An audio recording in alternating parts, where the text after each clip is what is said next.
Good day and welcome to Tommy's Holiday, episode 19 in this series of the Scottish Highlands. It's time to leave St. Andrews and this wonderful stay at Strathavy Castle. I'm on my way to Edinburgh. It's a nice, easy drive along the coast with a stop at Kellie Castle to check out the walled garden. Not too far down the road in the Kingdom of Fife is Kellie Castle, which dates back to the 14th century. Built in a Scottish baronial style, the castle is beautiful. This castle has a walled garden with pathways to wander and enjoy. The garden has a variety of fruit trees, lots of flowers, and some vegetables. Let's visit the garden now.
Birdhouses. At the edge of the garden is a small group of buildings where artists can play.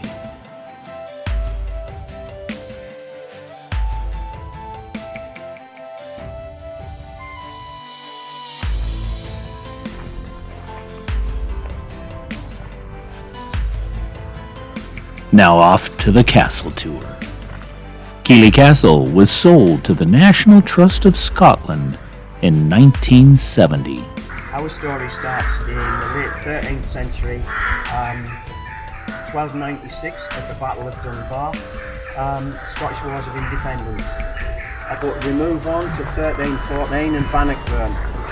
Bannockburn, Robert the Bruce sends Edward back down south with his tail between his legs. The Scots won't sway.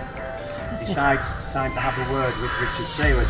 But up in the civilised north, he simply confiscated Richard Seward's lands. The East Tower, 5 stories high.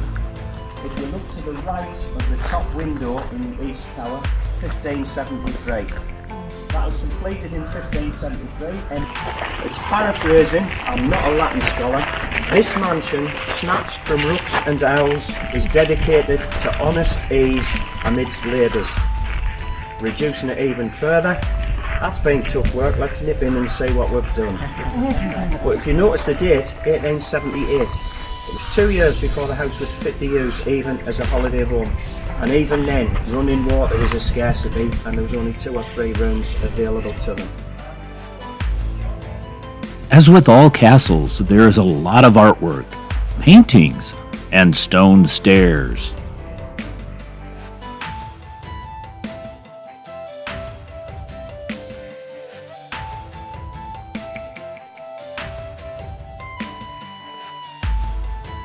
One impressive part of the castle interiors are the handcrafted plaster ceilings.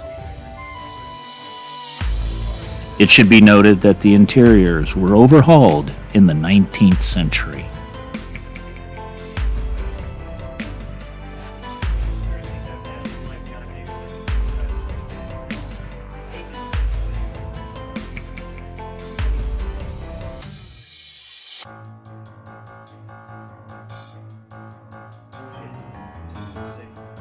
These guys that took us asking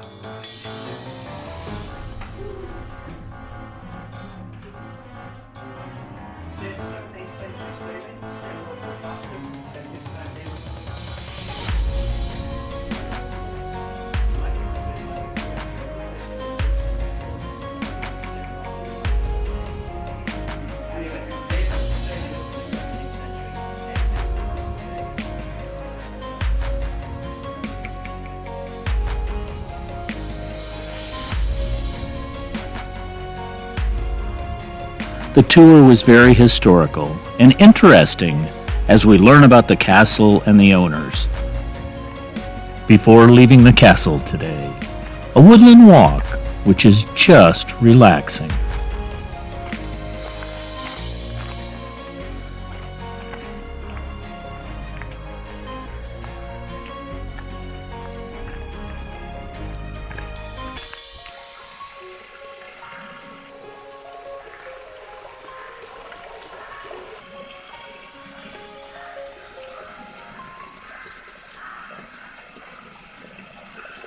Dropping off the rental car in Edinburgh and getting into town.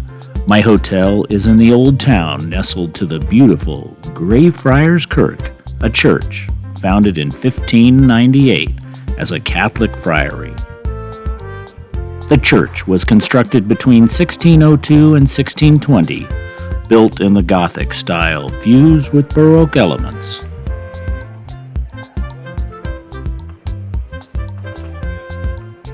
The stained glass was added in 1857.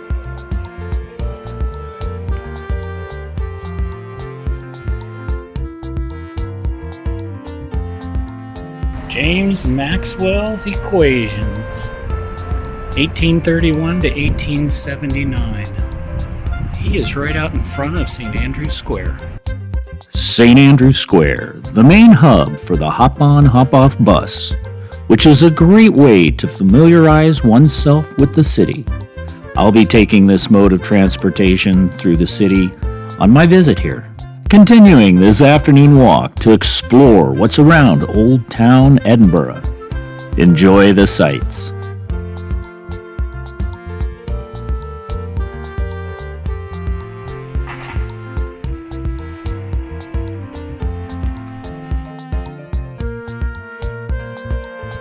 There are a lot of cemeteries here. Taking this shortcut is very interesting.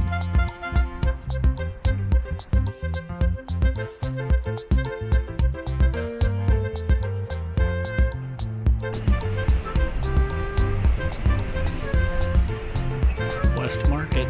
No, Grassy Market. The Grass Market?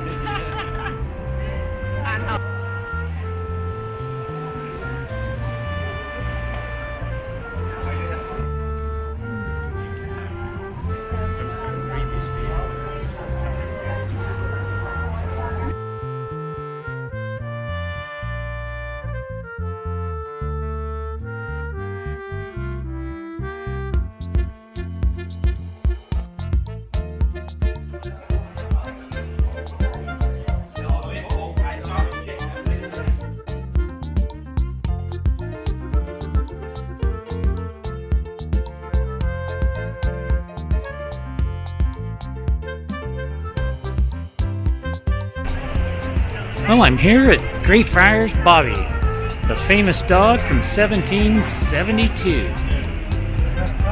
A little statue right here. Everybody wants to rub his nose.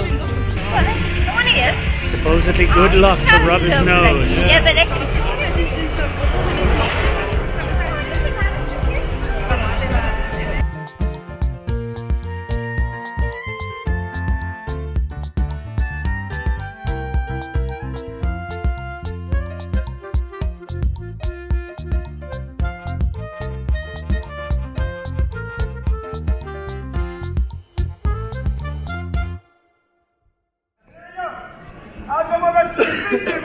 this is the end of the show. All together. Pull up. Pull up. Pull up. That's it. Everybody, not just the trunks. Louder. Faster.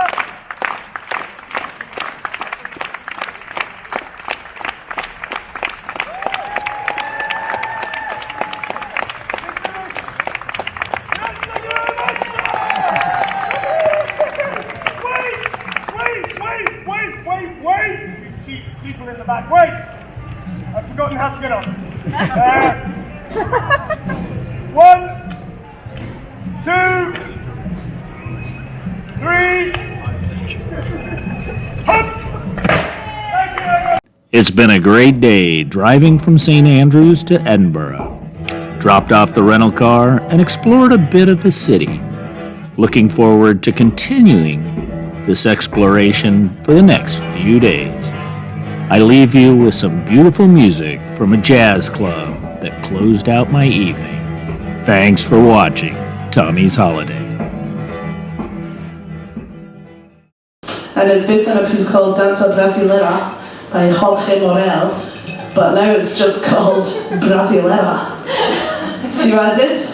Yeah. I'm gonna get you to clap at some point, so hope you're prepared for this.